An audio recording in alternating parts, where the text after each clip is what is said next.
नमस्ते दोस्तों। और इस नए एक्सप्लेनर में स्वागत है। आजकल ना हमारी और आपकी जिंदगी का एक बड़ा हिस्सा फोन की स्क्रीन पर गुजरता है और इस डिजिटल दौर में राजनीति का चेहरा बिल्कुल बदल गया है। आज हम एक ऐसे टॉपिक पर चर्चा करने वाले हैं जो काफी दिलचस्प है। हम ये समझेंगे कि इंटरनेट का जो शोर शराबा होता है और जो असली चुनावी जमीन की हकीकत होती है, उनके बीच आखिर कितना बड़ा फासला है। तो चलिए सीधे शुरू करते हैं और देखते हैं कि सोशल मीडिया के ट्रेंडिंग हैशटैग्स और ठोस चुनावी ताकत के बीच क्या खेल चल रहा है। तो सबसे बड़ा सवाल यह है, क्या एक ऐसी पार्टी जो बस सोशल मीडिया पर वायरल हो, वो किसी स्थापित सरकार को सच में हरा सकती है? देखिए, हर रोज इंटरनेट पर नए ट्रेंड्स आते हैं, नए चेहरे वायरल होते हैं, पर क्या ये लाखों लाइक्स और शेयर्स सच में ऑफलाइन पावर या किसी ठोस बदलाव में तब्दील हो पाते हैं? यही हमारी इस चर्चा का मुख्य रहस्य है, जिसे आज हम परत दर परत खोलेंगे। जैसे उदाहरण के तौर पर अभी हाल ही की बात ले लीजिए। एक नया पॉलिटिकल फिनोमिनन काफी चर्चा में है, कॉकरोच जनता पार्टी। अभी सोशल मीडिया खोलिए तो इनका शोर हर जगह दिख जाएगा। Memes, trending hashtags, viral reels, मतलब इंटरनेट पर इतना भयंकर हाइप है कि लोगों ने अब ये मान लिया है कि भाई ये पार्टी तो अब सीधे तौर पर सत्ता में मौजूद बीजेपी को कड़ी टक्कर देने वाली है। अक्सर होता क्या है, हम एक वायरल सेंसेशन को सबसे बड़ी चुनौती मान लेते हैं, बिना उसके पीछे की जमीनी सच्चाई जाने। पर देखिए, यहीं पर ना सबसे बड़ा भ्रम पैदा होता है। एक तरफ है हवा में उड़ता हुआ सोशल मीडिया हाइप और दूसरी तरफ है जमीन पर मजबूती से खड़ी रियलिटी। एक बात तो तय है, सिर्फ इंटरनेट पर ट्रेंडिंग होने से कोई नई पार्टी एस्टैब्लिश्ड पॉलिटिकल मूवमेंट्स का मुकाबला नहीं कर सकती। जो पुरानी पार्टियां हैं, उनका ढांचा, उनके कार्यकर्ता, उनका नेतृत्व, ये सब इन हवाई ट्रेंड से बहुत अलग और ठोस होते हैं। इंटरनेट पर भीड़ जुटाना आसान है, पर उस भीड़ को एक्चुअली पोलिंग बूथ तक ले जाना, वो बिल्कुल अलग ही खेल है। तो अब आते हैं ground reality and established machinery पर। आखिर ये जमीनी हकीकत है क्या, और इन पुरानी पार्टियों की मशीनरी इतनी मजबूत क्यों होती है?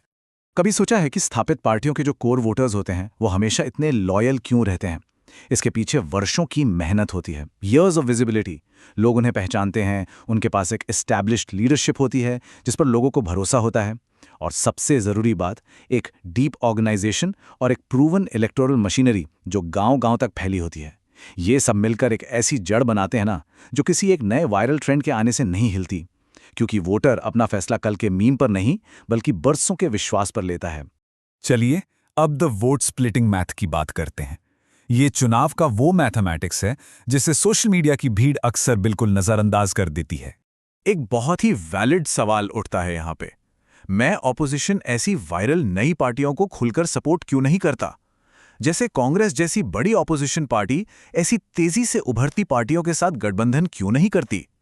इसके पीछे कोई आपसी दुश्मनी नहीं है, बल्कि इसके पीछे एक डर और एक बहुत ही स्ट्रिक्ट मैथमेटिकल कैलकुलेशन छिपा होता है, जिसे समझना बेहद जरूरी है।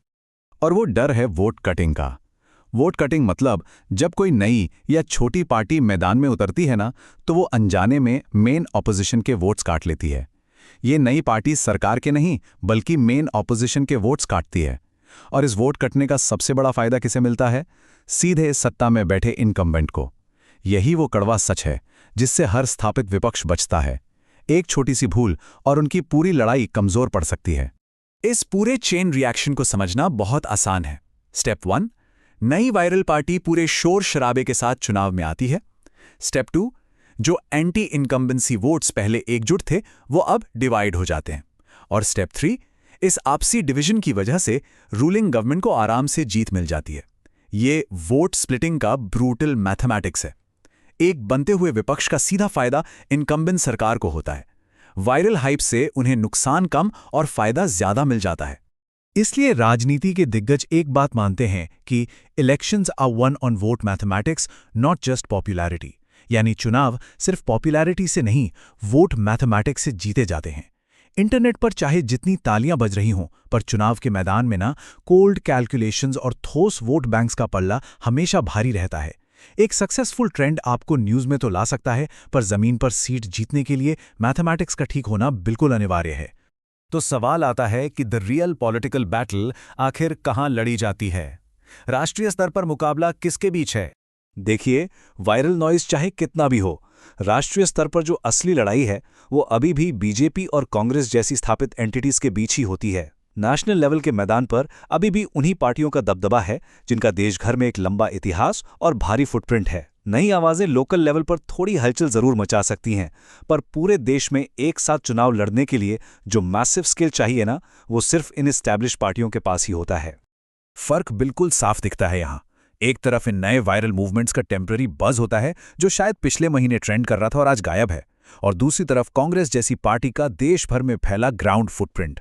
देश के हर कोने में, हर पंचायत में एक ऐसी पार्टी का मौजूद होना जिसका अपना एक संगठन और सॉलिड वोट बैंक पहले से हो, ये इन नई पार्टियों के शोर से लाख गुना ज्यादा ताकतवर होता है। मतलब एक पुरानी मशीन भले ही थोड़ी स्लो लगे, पर वो एक नए खिलौने से ज्यादा भरोसेमंद होती है। तो आइए अब बढ़ते हैं अपने आखिरी हिस्से पर, बिल्डिंग ट्रू इलेक्टोरल पावर। आखिर ग्राउंड लेवल पर वाकई एक ताकतवर पार्टी बनने के लिए चाहिए क्या होता है? एक असली चुनावी ताकत बनने के लिए ना चट्टान जैसी फाउंडेशन बनानी पड़ती है। इसमें क्या क्या आता है? हर गांव में बूथ लेवल वर्कर्स की फौज जो ग्राउंड पर लोगों से कनेक्ट करें, कंसिस्टेंट फंडिंग जिससे लगातार कैंपेन्स चलाए जा सकें, एक ऐसी स्ट्रांग लीडरशिप जो हार भी झेल सके, और एक लॉन्ग टर्म स्ट्रैटेजी जो बस एक चुनाव तक सीमित ना हो। ये ऐसी बुनियादी चीजें हैं जिन्हें बनने में दशकों लग जाते हैं और जो किसी भी आम इंटरनेट ट्रेंड के पास तो बिल्कुल नहीं होती। While democracies welcome new voices, there is a massive difference between a social media trend and genuine electoral strength. लोकतंत्र में हर नई आवाज का हमेशा स्वागत है, लेकिन एक वायरल ट्रेंड और असली चुनावी ताकत में जमीन आसमान का अंतर होता है। तो अगली बार जब भी कोई नया पॉलिटिकल हैशटैग वायरल होता दिखे, तो खुद से ये जरूर पूछिएगा, क्या इनके पास जमीन पर बूथ वर्कर्स हैं या बस ऑनलाइन फॉलोअर्स? क्योंकि बात जब चुनाव की आती है तो जीत लाइक्स से नहीं, बैलेट बॉक्स में पड़े वोट से तय होती है। आज के इस एक्सप्लेनर में हमारे साथ जुड़ने के लिए बहुत बहुत शुक्रिया।